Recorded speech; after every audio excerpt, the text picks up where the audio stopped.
The year is 1945. The world has just witnessed the dawn of a new, terrifying age. 2 atomic bombs have brought Imperial Japan to its knees, ending the deadliest conflict in human history. But in the clandestine laboratories and remote facilities of the Manhattan Project, the race wasn't over. Scientists, exhausted but exhilarated, were still pushing the boundaries of nuclear physics, trying to understand the full capabilities and dangers of the forces they had unleashed. Deep within the Los Alamos laboratory in New Mexico, hidden away from prying eyes, lay an object both innocuous and utterly terrifying, a sphere of subcritical plutonium, roughly the size of a grapefruit, weighing 6.2 kilograms. Its purpose was to be pushed to the brink of criticality, the point where a sustained nuclear chain reaction begins. This was the Demon Core. The core was deadly not because it was radioactive in its dormant state, it was, but not immediately fatal, but because of its potential. Researchers needed to understand how close it could get to becoming a fully functioning atomic bomb without actually exploding. It was a perilous dance, a high-stakes game of chicken with the most destructive force known to man. The experiments involved surrounding the core with neutron-reflective materials, effectively squeezing the sphere, increasing its density, and thus pushing it closer to criticality. The margin for error was infinitesimally small, and the tools they used were shockingly primitive: shims, weights, and even screwdrivers manipulated by hand. There was an intense pressure to get these experiments done, to perfect the understanding of nuclear physics, to ensure no nation could ever gain an advantage. This urgency, combined with an understandable overconfidence born from success, would prove to be a fatal cocktail. On August 21, 1945, just 6 days after the surrender of Japan, Dr. Harry Daghlian, a brilliant 24-year-old physicist, was working late. His task was to manually stack tungsten carbide bricks around the Demon Core. Each brick reflected neutrons back into the plutonium, inching it closer to that terrifying threshold. Daghlian was alone, save for a security guard in the room. As he carefully lowered the final brick, his neutron monitor alarm began to shriek, signaling an impending criticality. In a moment of panic, he pulled his hand back, knocking the brick directly onto the core. A brilliant blue flash erupted, an eerie halo of Cherenkov radiation, accompanied by a wave of heat. Daghlian had seen it before, the signature of a prompt critical event. He had accidentally created a miniature atomic explosion right in front of him. He quickly swept the brick off, stopping the reaction, but the damage was done. A precise and lethal dose of radiation had coursed through his body. He knew, instantly, the gravity of his mistake. Daghlian was rushed to the hospital, his hands severely burned. Within hours, he was vomiting, suffering from excruciating abdominal pain. His white blood cell count plummeted. For 25 agonizing days, doctors watched as the radiation ravaged his body, leading to organ failure and a slow, painful demise. Harry Daghlian became the first casualty of the Demon Core, a chilling testament to the unforgiving nature of atomic power. His sacrifice, though accidental, would soon be tragically echoed. Despite the horrific death of Harry Daghlian, the experiments with the Demon Core continued. The scientific community, still grappling with the full implications of their new power, believed they needed to thoroughly understand the weapon's physics, even if it meant dancing with death.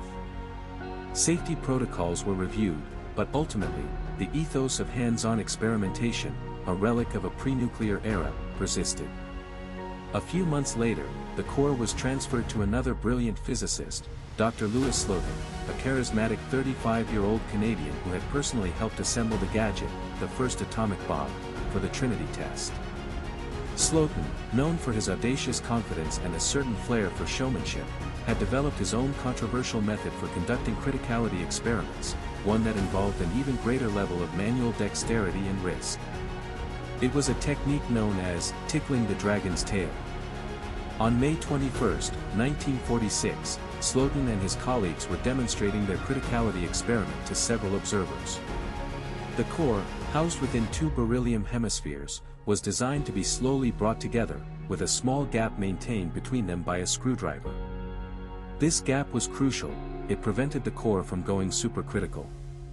Slotin's method, which he'd performed dozens of times, involved holding the top hemisphere with his thumb through a hole, controlling its separation from the bottom one with a screwdriver. It was a delicate, precise, and profoundly dangerous maneuver that many of his colleagues had warned him against, calling it reckless. But Slotin, confident in his skill, dismissed their concerns. The room was tense, full of 7 other scientists and technicians, all watching intently. As Slotin meticulously worked, carefully adjusting the top hemisphere, his screwdriver slipped. Just a fraction of an inch. But that fraction was enough. The 2 beryllium hemispheres slammed shut, completely enclosing the demon core.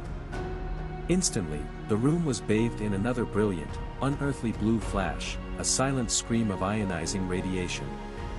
A wave of heat washed over them, and a metallic taste filled their mouths. Louis Slotin immediately reacted, tearing the 2 hemispheres apart, breaking the critical reaction within seconds. But it was too late. He had absorbed a massive, lethal dose of radiation, an estimated 2,100 rads, equivalent to over 20 sieverts. The others in the room also received significant, though non-lethal, doses. Slotin felt an intense burning sensation in his hand and a sour taste in his mouth. He bravely, and quickly, sketched the positions of everyone in the room to help doctors assess their exposure. He knew his fate. Within hours, Slotin was violently ill. His symptoms were far more rapid and severe than Daghlian's, a direct result of the even higher dose. His hands blistered and swelled, a grotesque manifestation of acute radiation syndrome. For 9 agonizing days, Louis Slotin suffered, his body slowly failing as the radiation destroyed his cells, his immune system, and his internal organs. He experienced unbearable pain, massive internal bleeding, and gangrene. The world's top medical experts could do nothing but watch as he deteriorated, lucid enough to know his own horrific end was approaching. On May 30th, Louis Slotin succumbed to his injuries, the demon core claiming its second brilliant young physicist. The scientific community was shocked. The demon core had proven its name, its lethal reputation solidified. The days of hands-on nuclear experiments were over. The deaths of Harry Daghlian and Louis Slotin were not in vain. They served as a chilling, undeniable lesson in the unforgiving nature of nuclear physics and the paramount importance of safety. After Slotin's death, the demon core was finally deemed too dangerous for any further experimentation. It was eventually melted down, its components repurposed, its individual identity lost to history. But its legacy, its infamous story, would live on, forever etched in the annals of nuclear science as a stark warning. The era of direct, hands-on manipulation of critical assemblies ended abruptly. New, rigorous safety protocols were immediately implemented across all nuclear facilities. Remote handling equipment, operated from behind thick radiation shielding, became mandatory. Engineers and physicists developed sophisticated remote-controlled devices to manipulate radioactive materials, ensuring human hands would never again come so dangerously close to the precipice of a nuclear chain reaction. The 8 individuals who were in the room with Louis Slotin during his accident also faced a terrifying ordeal. Though their radiation doses were significantly lower than Slotin's, they were still substantial. 2 of the physicists, Raymer Schreiber and Phil Morrison, were particularly close. All the survivors were meticulously monitored for years, enduring anxiety and health scares. Thankfully, none of them suffered immediate fatal consequences, but they all experienced varying degrees of radiation-induced health issues throughout their lives, including increased risks of cancer, cataracts, and other ailments, a constant reminder of their brush with the demon core. The incident also highlighted the critical need for better emergency procedures and clearer communication within these high-stakes environments. The story of the demon core is more than just a tragic tale of scientific hubris and 2 unfortunate accidents. It's a foundational cautionary tale for the entire nuclear age. It underscores the immense power we harness and the absolute necessity of respecting its inherent dangers. It drove home the fact that even seemingly small errors can have catastrophic, immediate, and irreversible consequences when dealing with fissile materials. From the safety measures employed in nuclear power plants to the design of modern nuclear weapons, the lessons learned from Daghlian and Slotin's sacrifices continue to inform and shape our approach to atomic energy. Every safety regulation, every remote control, every inch of shielding in a nuclear facility, carries the silent echo of that terrifying blue flash and the agonizing deaths it caused. Today, nuclear science continues to advance, but always with the ghosts of Daghlian and Slotin looking over the shoulders of researchers. The Demon Core serves as a permanent reminder that while humanity's quest for knowledge is boundless, the pursuit of that knowledge must always be tempered with extreme caution, humility, and an unwavering commitment to safety. The story of the Demon Core is a stark, powerful testament to the thin line between groundbreaking discovery and unimaginable tragedy, a legacy that ensures the sacrifices made in those Los Alamos labs were not in vain, but rather a somber, enduring lesson for all of humanity.